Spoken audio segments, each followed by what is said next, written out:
जय हिंद मेरे प्यारे बच्चों, कैसे हैं आप लोग। मैं हूं आपका केमिस्ट्री मेंटर कुणाल वर्मा यानी कि केवी सर फ्रॉम काशी। आज हम अपनी पहली पीरियोडिक प्रॉपर्टीज स्टार्ट कर रहे हैं, दैट इज एटॉमिक रेडियस यानी एटम का रेडियस। इसी को एटॉमिक साइज भी बोल दिया जाता है। क्यों? क्योंकि देखो एटम को कैसा एज्यूम किया गया है, एटम को स्फेरिकल शेप का एज्यूम किया गया है। अब जैसे समझ जाओ, मान लो ये क्रिकेट बॉल है, ठीक है ना, और ये क्या है, फुटबॉल है। ये क्रिकेट बॉल का रेडियस कितना है, ये, और ये फुटबॉल का रेडियस। तो जितना ज्यादा रेडियस, मतलब ये भी स्फीयर है, ये भी स्फीयर है, तो स्फीयर का जो साइज है कितना ज्यादा है, जितना ज्यादा उसका रेडियस है। तो एटम का रेडियस हम पता करेंगे और उससे हम एटम का साइज प्रेडिक्ट करेंगे। क्लियर है? जितना ज्यादा एटम का रेडियस उतना ज्यादा उसका साइज। बट ध्यान दीजिएगा, ये काम आसान नहीं है। मैं तो ये कहूंगा कि ये काम संभव ही नहीं है। क्यों? क्योंकि ऐसा थोड़ी है कि कोई एटम जो है ये है, चलो उसके आउटर मोस्ट शेल का जो जहां पे इलेक्ट्रॉन मौजूद है, सबसे आउटर मोस्ट शेल की बात करें, ये देखो ये इलेक्ट्रॉन है, इस दूरी को नाप लेते हैं, यही एटम का रेडियस पता चल जाएगा। ऐसा नहीं किया जा सकता। क्यों? क्योंकि देखो लिखा हुआ, radius of atom can not be determined because atoms never exist in free state. We can not isolate a single atom. ध्यान दीजिए, आपने मोल कंसेप्ट वाला चैप्टर पढ़ा होगा, तो वहां पे अगर मैं 0.05 ग्राम हाइड्रोजन भी ले लेता हूं तो उसमें कई करोड़ छोटे छोटे हाइड्रोजन के आइटम होते हैं। मतलब मैं बहुत थोड़ा सा अमाउंट ऑफ मैटर भी ले लूं तो उसमें जो मौजूद आइटम्स होंगे उनकी संख्या बहुत ज्यादा होगी। एक मोल का मतलब समझते हैं, 10 के पावर 23 में कुछ संख्या रहेगी। तो इसका मतलब अगर आधा मोल भी हम कर दें तो भी बहुत ज़्यादा संख्या होगी। तो यानी कि एक छोटे से पार्टिकल, मतलब एक थोड़े से अमाउंट ऑफ मैटर में भी कई सारे आइटम्स होंगे। अब देखिए ध्यान से, जैसे अगर कई सारे आइटम्स अगर हैं, मान लो जैसे कि एक कोई ये हम कह देते हैं कि मान लो मैटर है, इसमें कई सारे छोटे छोटे आइटम्स हैं उसके, और इन्हीं आइटम का हमको क्या करना है, रेडियस निकालना है। क्लियर है ना? अब देखो जैसे, अब क्या है कि मान लो इस एटम का हम रेडियस निकालना चाहते हैं, ठीक है, ये इसका आउटर मोस्ट शेल का इलेक्ट्रॉन, उसी तरह ये बगल का है, इसका आउटर मोस्ट शेल का इलेक्ट्रॉन, ये उसके बगल का है, ठीक है। बड़ा छोटा हम साइज बना दिए हैं, आप उसको नहीं ध्यान देना है, बस आइटम्स हैं, इस बात का ध्यान दें। अब देखो मान लो ये मेरा टारगेटेड आइटम है, हम इसका निकालना चाहते हैं ये दूरी। लेकिन ये बताओ, क्या इस आइटम पे इसका इफेक्ट नहीं लग रहा होगा, इसका इफेक्ट नहीं लग रहा होगा, इसका नहीं लग रहा होगा, इसका नहीं लग रहा होगा? लिखा हुआ है an atom is affected by neighbouring atoms and atoms do not have sharp boundary. कोई शार्प बाउंड्री तो होती नहीं है, ठीक है। वैसे भी आप पढ़े हैं इलेक्ट्रॉन वेव की तरह ऐसे ऐसे चलता है, ठीक है ना, वेव की तरह, तो कोई शार्प बाउंड्री तो है नहीं। हाँ चलिए, अफेक्टिंग क्या मतलब है यहाँ पे देखो, जैसे ये जो है इस एटम में न्यूक्लियस, क्या ये न्यूक्लियस इसके न्यूक्लियस को रिपेल नहीं कर रहा होगा? क्या ये बगल वाले एटम का जो ये न्यूक्लियस है इसके इलेक्ट्रॉन को खींच नहीं रहा होगा, अट्रैक्ट नहीं कर रहा होगा? तो क्या ये इस पे इसका इफेक्ट लग रहा है, जिसके वजह से इस इलेक्ट्रॉन थोड़ा मोड़ा तो इधर उधर हुआ ही होगा, निश्चित सी बात है। तो इसका मतलब ये जो न्यूक्लियस से इलेक्ट्रॉन की दूरी है ये कोई फिक्स है ही नहीं, ठीक है ना। अगल बगल के एटम्स का बहुत प्रभाव पड़ता है इस पे, इलेक्ट्रॉन का, और इसके इलेक्ट्रॉन का रिपल्शन भी होगा, ठीक है। तो कई तरह के आप जितना इमेजिन कर सकते हैं, बहुत तरह का रिपल्शन, अट्रैक्शन सब लगता है। तो इन सब पे बहुत डिटेल में नहीं जाना है, बस इतना समझिए कि एक एटम पे दूसरे एटम का, अपने अगल बगल एटम्स का प्रभाव पड़ता है, जिसके वजह से हम एटम का रेडियस नहीं निकाल सकते, ठीक। दूसरी बात, एक एटम को तो हम बाहर बिल्कुल भी नहीं निकाल सकते कि एक तो चलो इस एटम को ऐसे पकड़ के हाथ से निकाल लेते हैं, चलो इंची टेप से इसका हम क्या नाप लिए, रेडियस। ऐसा बिल्कुल भी नहीं है, हम एक सिंगल एटम को कभी भी आइसोलेट नहीं कर सकते हैं, इस बात को ध्यान रखिए, ठीक है। अब तब हम करें क्या? हम एक काम करते हैं, एक जैसे एटम है, ठीक है ना, इसके अगल बगल भी एटम है, हम एटम का बॉन्डेड स्टेट में क्या कर लेते हैं, मतलब उसका बॉन्ड बना देते हैं। बॉन्ड बना के हम करेंगे क्या, देखो ये एटम है, ये दूसरा एटम है, ठीक है ना, ये इसके और उसके बीच में बॉन्ड बना लिए, इसका क्या है, दोनों का न्यूक्लियस है। बस एटम का रेडियस हम क्या करते हैं, एटम का रेडियस अगर हमको निकालना है तो दो एटम्स का हम क्या कर लेते हैं, बॉन्ड बना लेते हैं। बॉन्ड बनाने के बाद दोनों एटम्स का जो न्यूक्लियस का डिस्टेंस होता है, जिसको हम लोग इंटर न्यूक्लियर डिस्टेंस बोलते हैं, उसका दूरी ले लें और उसको आधा कर दें, वही उस एटम का क्या आ जाता है, रेडियस आ जाता है। बात समझ में आ रही है? वही उस एटम का क्या होता है, रेडियस आ जाता है। अब जैसा मैं कह रहा हूँ रेडियस, क्या वो एक्चुअल रेडियस है? जी नहीं, हमारा काम ऐसे ही चल सकता है, ठीक है ना। इस दुनिया में कुछ भी चीज़ हम क्या करते हैं, एब्सोल्यूट तो होती ही नहीं है, सब कुछ रिलेटिव होती है। तो हम इसी हिसाब से मान लेते हैं कि चलो ऐसा रेडियस हम मान लें, तो सारे केस में ऐसा ही मानते हैं ना। ऐसा थोड़ी कि किसी आइटम का हम बॉन्ड बना के रेडियस निकाल लें और किसी और का किसी और तरीके से निकाल लें। हम सारे एटम्स का बॉन्डेड स्टेट में ही क्या करेंगे, रेडियस निकालेंगे, जिसमें दो एटम के बीच में बॉन्ड बना होगा। और हम प्रेफर करेंगे कि वो कौन सा बॉन्ड रहे, सिंगल बॉन्ड रहे, ठीक है ना।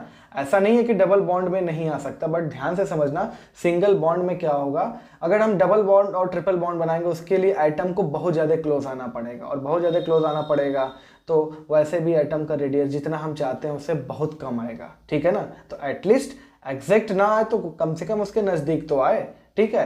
तो एटॉमिक रेडियस हमेशा डिटरमाइन किया जाता है bye calculating distance between nucleus of atom, ठीक है ना, और वो एटम्स सिंगली बॉन्डेड हो, ठीक है ना, एंड डिवाइडेड बाय 2, क्लियर है ना।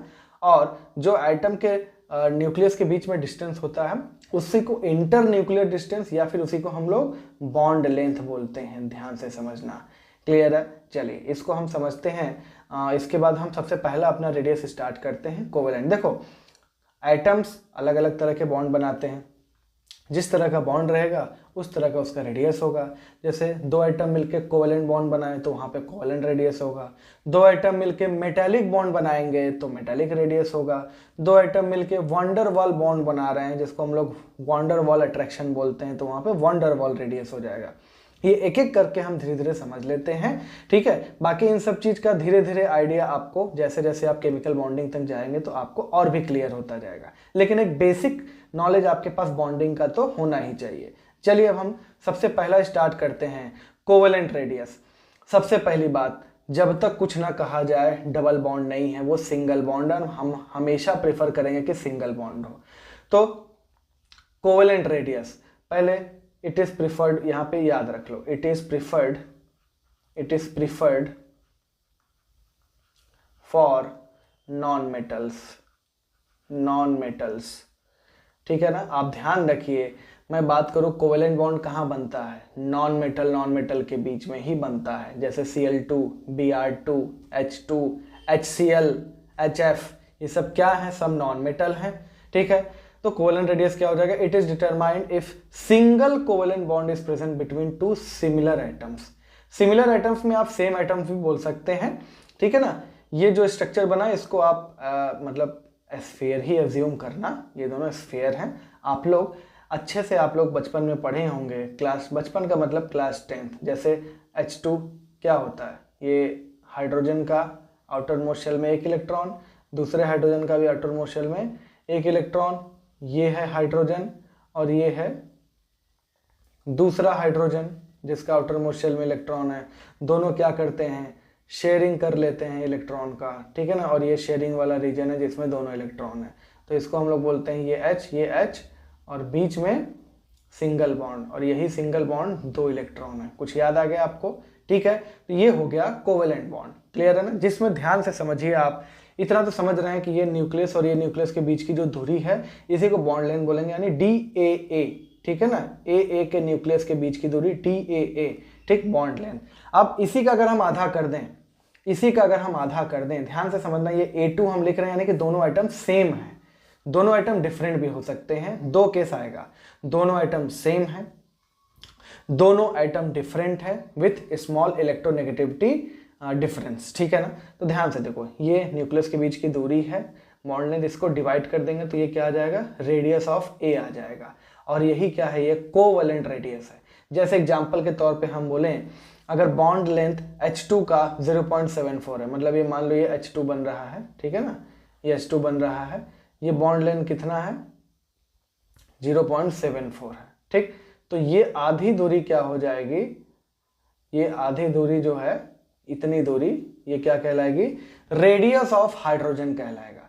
बट ध्यान रखना यहाँ पे ओवरलैप हो जा रहा है, ये कुछ एटम ऐसे तो है नहीं कि एकदम टच में है, ठीक है ना, ये ओवरलैप कर जा रहे हैं, अंदर ओवरलैप कर जा रहे हैं, तो जाहिर सी बात है इसका कुछ हिस्सा इसके अंदर, इसका कुछ हिस्सा इसके अंदर, तो ये जो हम रेडियस निकालेंगे, असल में हम रेडियस निकालेंगे तो ये कुछ ये दूरी आएगी, ठीक है ना, थोड़ा सा स्ट्रक्चर सही बना लेना, ये दूरी आएगी, जबकि देखो एक्चुअल आपको देखने में लग रहा है कि हाइड्रोजन का रेडियस ये होना चाहिए, ठीक है ना, उससे कम आ रहा है एक्चुअल से, ठीक है ना, मतलब इतना समझो कि हमारी मजबूरी है, हम ऐसे निकाल नहीं सकते और ऐसे क्या है थोड़ा सा कम आ रहा है, तो कोई दिक्कत नहीं है, कम आएगा तो सबके लिए कम आएगा, ठीक है ना, सबके लिए वैसा ही सिचुएशन है, तो उसके लिए दिक्कत नहीं है।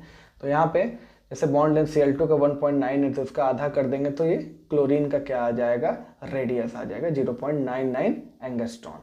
अब ध्यान से समझिए, ठीक है, इसको मैं मिटाने वाला हूँ, ध्यान से समझना आपको क्या है, आपको समझना ये है कि अगर मुझे निकालना है रेडियस तो हमको सिंगल बॉन्ड बनाना पड़ेगा, ठीक है ना, क्या करना पड़ेगा, सिंगल बॉन्ड बनाना पड़ेगा। अब ध्यान से समझिए, मान लो मुझे हाइड्रोजन का रेडियस निकालना है तो क्या H2 चलेगा, यस ऑफ कोर्स चलेगा, ठीक है ना, H और H के बीच में सिंगल बॉन्ड है, मुझे R ऑफ F निकालना है, R रेडियस ऑफ क्लोरीन निकालना है, रेडियस ऑफ ब्रोमीन निकालना है, रेडियस ऑफ आयोडीन निकालना है, तो क्या इसके लिए F2 Cl2 Br2 I2 इसका उपयोग कर सकते हैं कि नहीं, ऑफ कोर्स कर सकते हैं, क्योंकि सबके बीच में क्या है, सिंगल बॉन्ड है।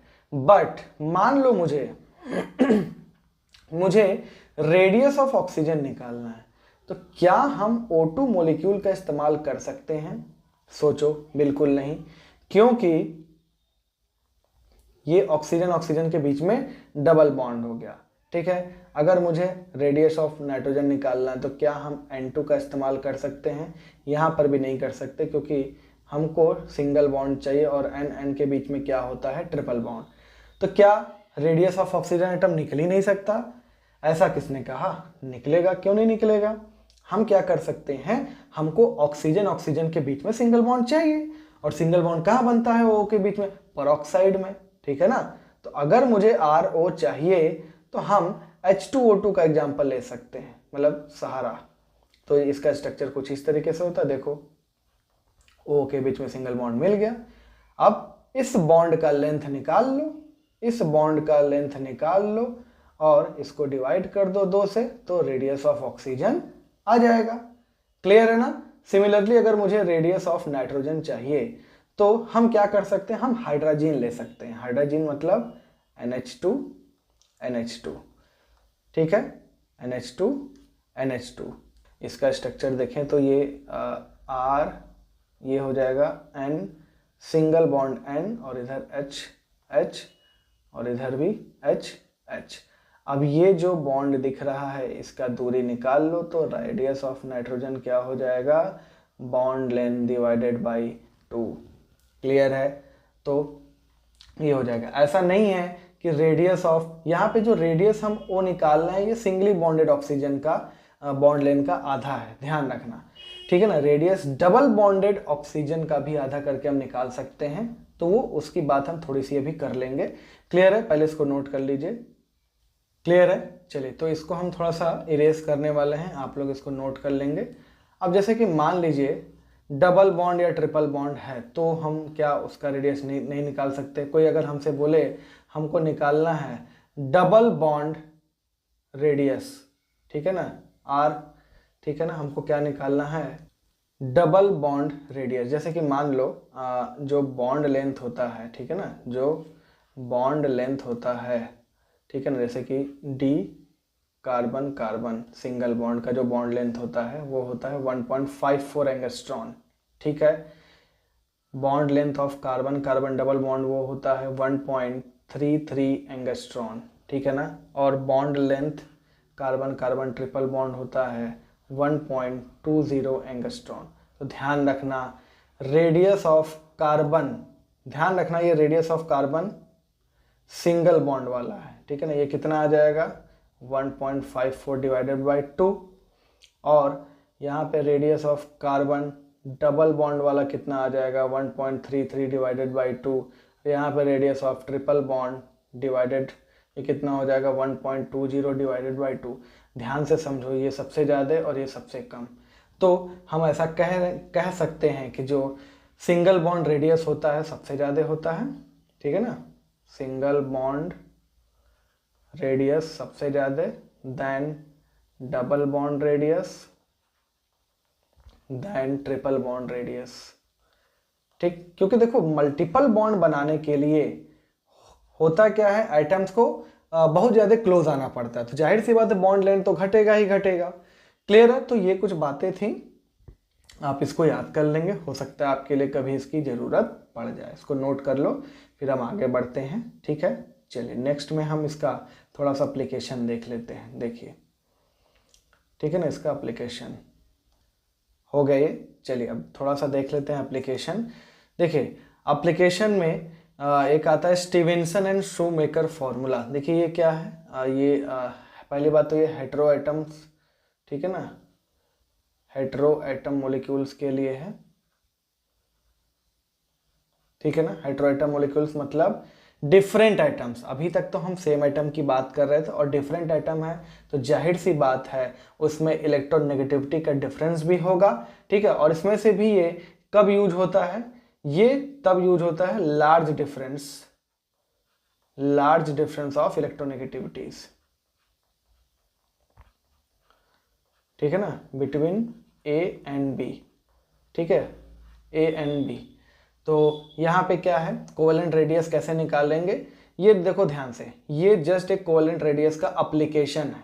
तो हमको क्या करना है, मान लो लार्ज डिफरेंस है ए और बी के बीच में, तो ए और बी के बीच का न्यूक्लियस का डिस्टेंस निकाल ले, बॉन्ड लेंथ यानी कि D A B equals to radius of A, covalent radius of A plus covalent radius of B minus 0.09 into delta E N, ठीक है। डेल्टा ई एन मतलब इलेक्ट्रोनेगेटिविटी ए और B के बीच का डिफरेंस वैल्यू लेना है। जैसे कि एक का 2.1 एक का 4 है तो 1.9 डिफरेंस आ जाएगा। क्लियर है। ये फॉर्मूला आप लोग पढ़ लेंगे, इस पे क्वेश्चन भी आ सकता है। चलिए तो क्वेश्चन करते हैं यहाँ पे, ठीक है। The x x bond length is 1.5 angstrom यानी कि डी x2, ठीक है ना, डी x2 के बजाय इसको डी एक्स एक्स लिख देते हैं। ये कितना है 1.5 एंगस्ट्रॉन, ठीक है ना।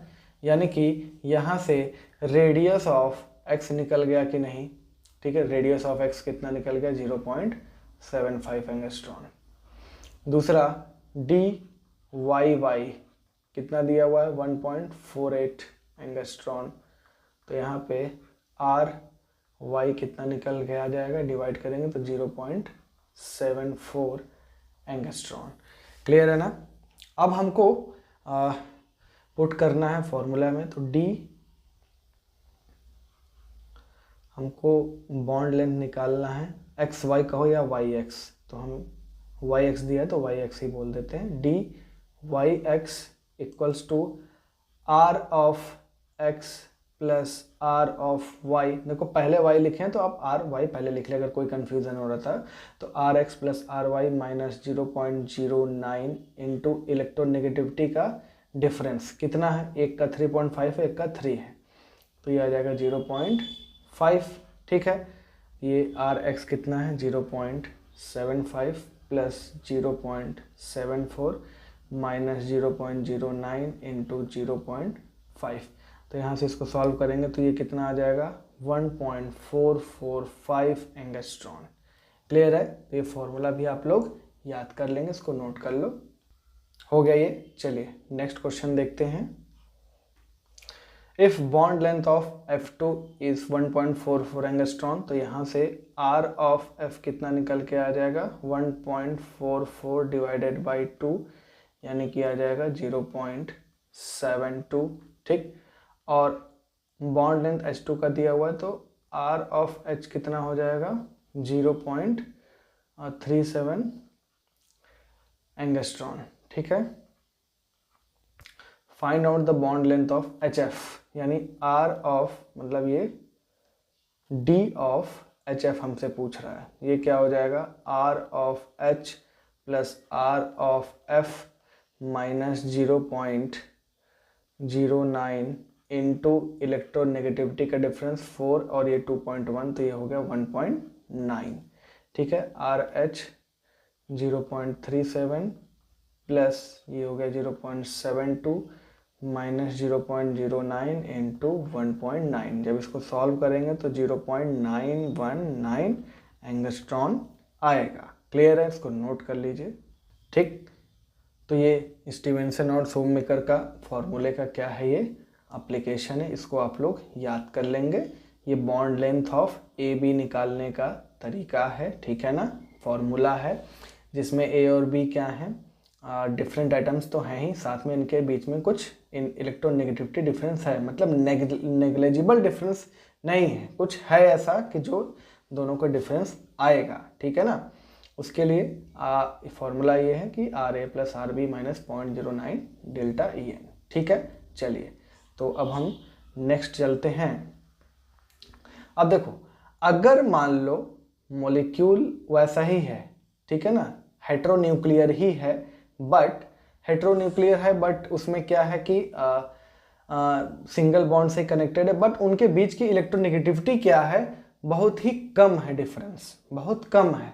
तो हम क्या मान के चलेंगे कि ऑलमोस्ट कोई इलेक्ट्रोनेगेटिविटी डिफरेंस नहीं है। ध्यान से समझना, कैसे पता चलेगा कि कौन सा फॉर्मूला यूज करना है। कोई इलेक्ट्रोनेगेटिविटी का इस्तेमाल आपको नहीं करना है। कब? जब आपको कुछ ऐसा आइटम्स दिया रहे जिसका इलेक्ट्रोनेगेटिविटी दोनों का बहुत सेम है, एकदम जो है ऑलमोस्ट इक्वल है। जब आप इसी चैप्टर में आगे इलेक्ट्रोनेगेटिविटी पढ़ेंगे तो कुछ एटम्स का हम लिखवाएंगे जो कि आपको याद रहना चाहिए। क्लियर है? तो ऐसे मॉलिक्यूल्स के लिए जिसमें A और B के बीच में बॉन्ड बनता है सिंगल, और A और B के बीच की जो इलेक्ट्रोनेगेटिविटी डिफरेंस है वो बहुत कम है, ठीक है ना, या फिर हम कहें कि A और B का इलेक्ट्रोनेगेटिविटी नियरली सेम है, तो बॉन्ड लेंथ क्या हो जाएगा, DAB equals to RA plus RB।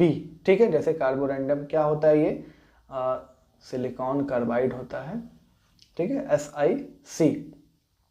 इसमें सिलिकॉन एटम और कार्बन एटम, इन दोनों के बीच का जो बॉन्ड लेंथ है वो होता है 1.93 एंगस्ट्रॉन, 1.93 एंगस्ट्रॉन।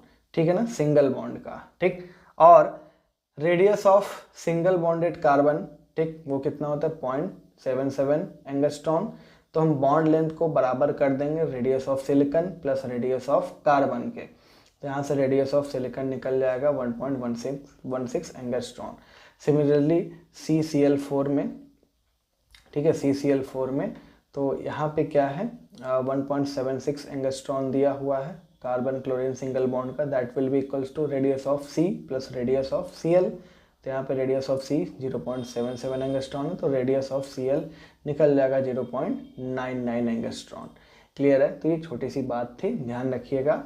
जब इलेक्ट्रोनेगेटिविटी का डिफरेंस आपको खुद देगा, इलेक्ट्रोनेगेटिविटी का वैल्यू, तो आपको समझ आएगी, रखना है। क्लियर है ना?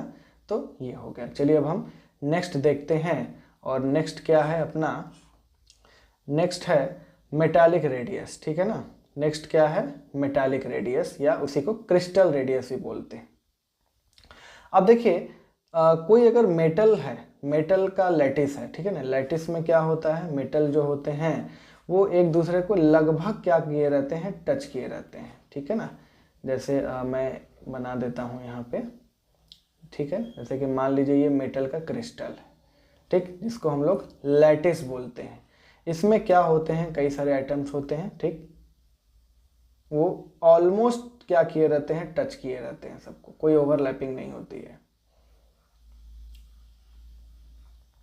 ठीक है ना, ऐसे जब आप ये सॉलिड स्टेट पढ़ेंगे, इसको टच कर लेना, ठीक है ना, सॉलिड स्टेट पढ़ेंगे तो वहाँ पे चीज़ें आपको और क्लियर हो जाएगी। जब हम मेटल का कुछ क्रिस्टलाइन स्ट्रक्चर पढ़ते हैं ना, FCC BCC, ठीक है ना, सिंपल क्यूबिक और ये सब चीज़ें, तो यहाँ पर भी क्या होता है, यहाँ पर जो देखो ये दो एटम्स के बीच में जो दूरी है ये तो बॉन्ड लेंथ कहलाएगा, और ये जो दूरी इसकी आधी हो जाएगी, ये इसको हम लोग बोलेंगे RM। ठीक है ना, RM या R crystalline, that will be equals to bond length of AA divided by 2। It is half of the distance between the nuclei of two adjacent metal atoms in the metallic closed packed crystal system। ठीक है ना। Metal का जो crystal होता है, जो lattice होता है, उसमें छोटे छोटे जो एटम्स होते हैं वो ऑलमोस्ट एक दूसरे को टच किए हुए रहते हैं, ठीक है ना। It is use for metal atoms which are assume to be closely packed sphere in a metallic crystal. तो ध्यान रखना, जो मेटालिक रेडियस होता है मेनली हम मेटल्स के लिए निकालते हैं, क्योंकि मेटल्स के बीच में कौन सी बॉन्डिंग होती है, मेटालिक बॉन्डिंग होती है। जैसे नॉन मेटल के बीच में कोवेलेंट बॉन्डिंग, तो वहाँ कोवेलेंट रेडियस, मेटल्स के बीच में मेटालिक बॉन्डिंग, तो यहाँ पे मेटालिक रेडियस। ध्यान देना, यहाँ पे कुछ नॉन मेटल्स भी होते हैं जिनका क्रिस्टलाइन स्ट्रक्चर होता है, जैसे डायमंड की हम बात कर रहे हैं। तो डायमंड के लिए भी मेटालिक रेडियस डिफाइन होगा, ध्यान रखना, ठीक है। और जैसे हम बात करते हैं जैसे आप लोग जब पढ़ेंगे केमिकल बॉन्डिंग में मॉलिक्यूलर ऑर्बिटल थ्योरी, तो आप देखेंगे कि देखो ये लिथियम मेटल है, ये भी क्या कर रहा है, ये कोवेलेंट बॉन्ड बना रहा है। तो ऐसा तो बिल्कुल नहीं है कि लिथियम के बीच में मेटालिक बॉन्ड नहीं होगा, बट Li और Li मिलके कोवेलेंट बॉन्ड भी बना रहे हैं। तो हो सकता है किसी एक एलिमेंट के लिए एक से अधिक तरह का क्या पॉसिबल हो, रेडियस पॉसिबल हो, ठीक है। बट प्रिफरेबल रेडियस उसके लिए हम वही कहेंगे जो उसका मेन बॉन्डिंग होता है। जैसे लिथियम मेटल है, तो इसका यहाँ पे क्या है, मेटालिक रेडियस भी पॉसिबल है, कोवेलेंट रेडियस भी पॉसिबल है, in fact von der Waal radius भी पॉसिबल है, अभी उसको डिस्कस करेंगे। बट मेन जो रेडियस हम मानेंगे लिथियम का, क्या हम लेंगे, वो मेटालिक रेडियस लेंगे। तो ध्यान रखना, किसी सेम मेटल के लिए तीनों तरह के रेडियस पॉसिबल हो सकते हैं, मेटालिक भी, कोवेलेंट भी और वॉन डर वाल रेडियस भी। क्लियर है? तो ये बात आप ध्यान रखेंगे, ठीक है। इसको नोट कर ले, फिर हम आगे बढ़ते हैं। चलिए लास्ट में आता है van der Waal radius. It is half of the distance between the nuclei of two non bonded neighbouring atoms. ध्यान रखना, शब्द को ध्यान से पढ़ो, नॉन बॉन्डेड नेबरिंग एटम्स। और ये नेबरिंग एटम्स कहाँ के हैं, neighbouring atoms of two adjacent molecules in solid state होना चाहिए। सॉलिड स्टेट यानी मिनिमम इंट्रोपी स्टेट, ठीक है ना। इंट्रोपी मिनिमम होना चाहिए, मिनिमम इंट्रोपी होगा तभी तो रैंडमनेस मिनिमम होगा, और वो मैक्सिमम पास पे क्या आ जाएंगे, एटम्स, ठीक है ना। वो मॉलिक्यूल्स जो हैं या पार्टिकल्स जो जितना पास है मैक्सिमम आ सकते हैं उतने पास पे होंगे, तो हम बोलेंगे कि मिनिमम इंट्रोपी है। और ऐसा सॉलिड स्टेट में ही पॉसिबल है, क्योंकि सॉलिड स्टेट में ही पार्टिकल सबसे नजदीक होते हैं, गैस में तो सबसे ज्यादा होते हैं दूर, ठीक है। तो अब ध्यान दीजिए, अब जैसे देखिए A2 ए बॉन्ड बना के, ठीक है, ए और ए दोनों का ऑक्टेट पूरा है भाई, ठीक है, और यहाँ पर भी ए और ए का ऑक्टेट पूरा है। अब A2 और A2 के बीच में ध्यान रखना, ये A2 मॉलिक्यूल और A2 मॉलिक्यूल के बीच में, ये A2 और ये A2 के बीच का जो मॉलिक्यूल है, इसके बीच में भी एक बॉन्ड है जिसको हम लोग बोलेंगे वॉन डर वाल बॉन्ड। क्या बोलेंगे, वॉन डर वाल बॉन्ड या फिर वॉन डर वाल फोर्स ऑफ अट्रैक्शन। अब ध्यान से समझना, ठीक, ये सपोज कर लो कि ये Cl2 है, ये भी Cl2 है, ये भी Cl2 है। अब Cl और Cl के बीच का ये बॉन्ड लेंथ है, ठीक है ना, बॉन्ड लेंथ का आधा कर दिए तो Rc आ गया, ठीक है ना, ये Rc, ठीक है ना, RCl जिसको हम लोग कोवेलेंट रेडियस बोल रहे हैं, ये भी क्या है, RCl यानी कि कोवेलेंट रेडियस। अब ध्यान दो, नेबरिंग एटम्स, इस मॉलिक्यूल का और इस मॉलिक्यूल का नेबरिंग एटम ये और ये है, इसके बीच का जो दूरी ये है Da2A2, ये क्या है, ये इसका जो दूरी आधा हो जाएगा, ये जो आधा हो जाएगा, इसी को हम लोग बोलेंगे वॉन डर वाल रेडियस। क्या बोलेंगे, वॉन डर वाल रेडियस। और ऐसा ध्यान दीजिए, ये दूरी जितनी है ये इसकी लगभग डबल है, ठीक है ना। तो यहाँ पे van der Waal radius is nearly equals to 2 times of covalent radius. ठीक, बात समझ में आ रही है? तो ध्यान से समझना, अगर मैं बात करूं, जैसे अगर आप इसको लिथियम मान लें, जैसे कि क्लोरीन के केस में क्या है, क्लोरीन के केस में Cl और Cl के बीच में बॉन्ड लेंथ जो होगा उसका आधा कर देंगे तो कोवेलेंट रेडियस ऑफ Cl आ जाएगा। ठीक, यहाँ पे Cl2 और Cl2 के बीच में ये नेबरिंग एटम्स का डिस्टेंस का आधा ले लेंगे तो वो भी RCl आएगा, बट वो RCl कौन सा होगा, उसका R वॉन्डर वॉल होगा। रेडियस किसका होगा, वो वॉन्डर वॉल रेडियस होगा। तो Cl2 के केस में वॉन्डर वॉल रेडियस भी हम देख सकते हैं और कोवेलेंट रेडियस भी देख सकते हैं। अब इसी में मान लो Cl2 की जगह Li2 होता, तो अब ध्यान रखो Li2 क्या है, ये लिथियम तो मेटल है, तो लिथियम का एक अरेंजमेंट ये भी तो पॉसिबल होगा, यानी कि लिथियम के केस में मेटालिक रेडियस भी पॉसिबल है, ठीक है ना। लिथियम के केस में मेटालिक रेडियस भी पॉसिबल है। तो अगर कोई आपसे पूछे Li2 के बीच, Li2 में क्या पॉसिबल है, कौन सा रेडियस, तीनों तरह का रेडियस पॉसिबल है, कोवेलेंट रेडियस भी, मेटालिक रेडियस भी और वॉन्डर वॉल रेडियस भी। तो अगर किसी सेम एलिमेंट की हम बात करें, ठीक है ना, फॉर सेम एटम, तो उसका वॉन्डर वॉल रेडियस, ठीक, यही मान लो जैसे Li2 होता तो ये Li का कोवेलेंट रेडियस, ठीक, ये Li का मेटालिक रेडियस ध्यान देना कोवेलेंट रेडियस से ज़्यादा होता है, क्योंकि देखो कोवेलेंट बॉन्ड जो बन रहा है इसमें देखो ओवरलैप हो जा रहा है एटम का, ठीक है ना, ओवरलैप हो जाता है। बट मेटालिक बॉन्ड में देखो ओवरलैप नहीं होता, कुछ ऐसे रहता है, ठीक है, ये गड़बड़ बन गया, ठीक है। मेटालिक बॉन्ड में ओवरलैप नहीं होता, ये ओवरलैप नहीं है, ध्यान से समझना। तो जाहिर सी बात है मेटालिक बॉन्ड कोवेलेंट रेडियस से तो मतलब मेटालिक जो रेडियस है वो कोवेलेंट रेडियस से तो ज़्यादा ही होगा, ठीक। तो ध्यान से समझो, ये क्या हो गया, कोवेलेंट, ये मेटालिक रेडियस हो गया Li का, ये कोवेलेंट रेडियस हो गया Li का, और ये दूरी वॉन्डर वॉल रेडियस हो गया किसका, Li का।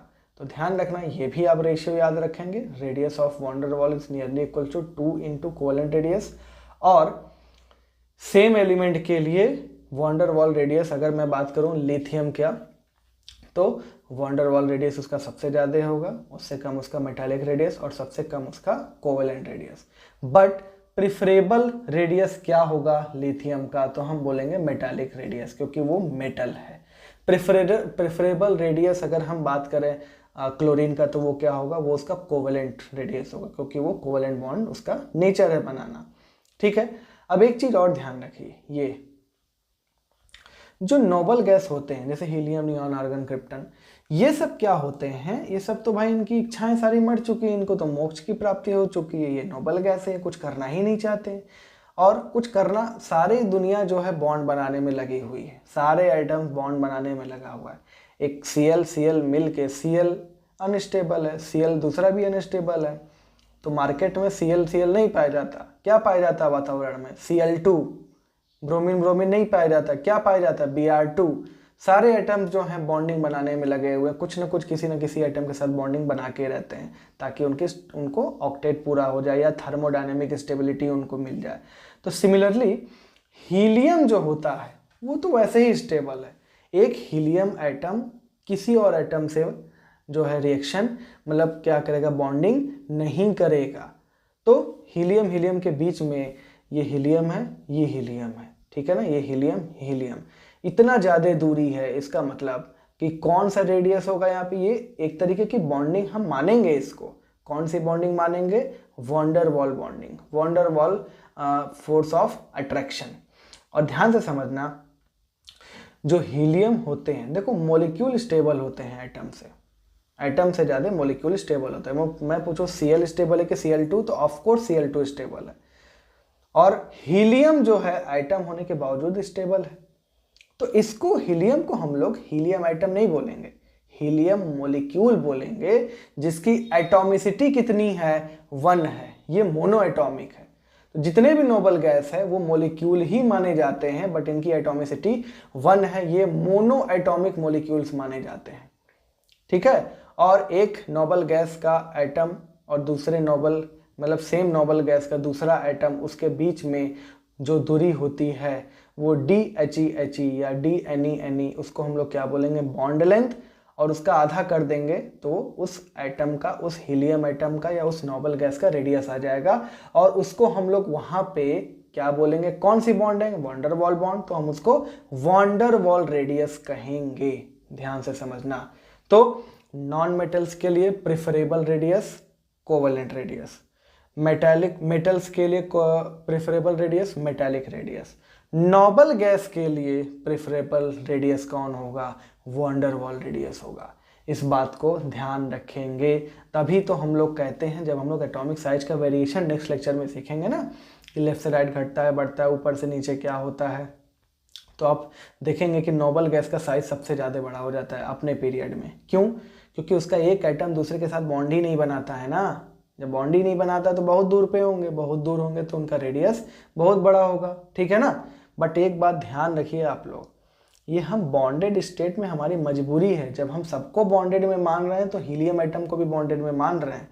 ये मत सोचना कि असल में अगर क्लोरीन एटम का साइज ये है तो हीलियम का इतना बड़ा साइज होगा, बिल्कुल नहीं है। ये बात ध्यान रखना, हम लोग बॉन्डेड स्टेट में रेडियस निकालते हैं।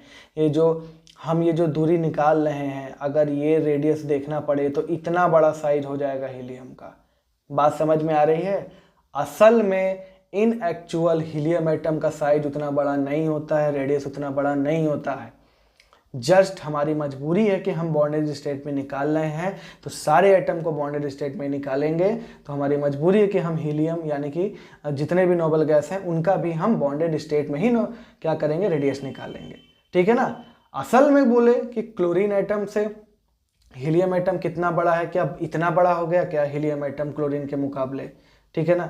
मैं क्लोरीन और उसकी बात कर रहा हूँ, आर्गन की, ठीक है। क्लोरीन से क्या आर्गन इतना बड़ा हो गया, बहुत ज़्यादा बड़ा हो गया क्या? नहीं, ये गलतफहमी दिमाग में बिल्कुल भी मत रखना कि कोई एटम अगर नोबल गैस है तो उसका एटम किसी और एटम से बहुत ज़्यादा बड़ा होगा। बॉन्डेड स्टेट में हम बॉन्ड लेंथ निकाल के, न्यूक्लियस की दूरी निकाल के, उसका आधा करके जो रेडियस निकाल रहे हैं, वह रेडियस क्लोरीन और क्लोरीन के बीच का जो न्यूक्लियस है उस रेडियस से ज़्यादा होगा। बात समझ में आ रही है? तो ये चीज़ आपको समझना है।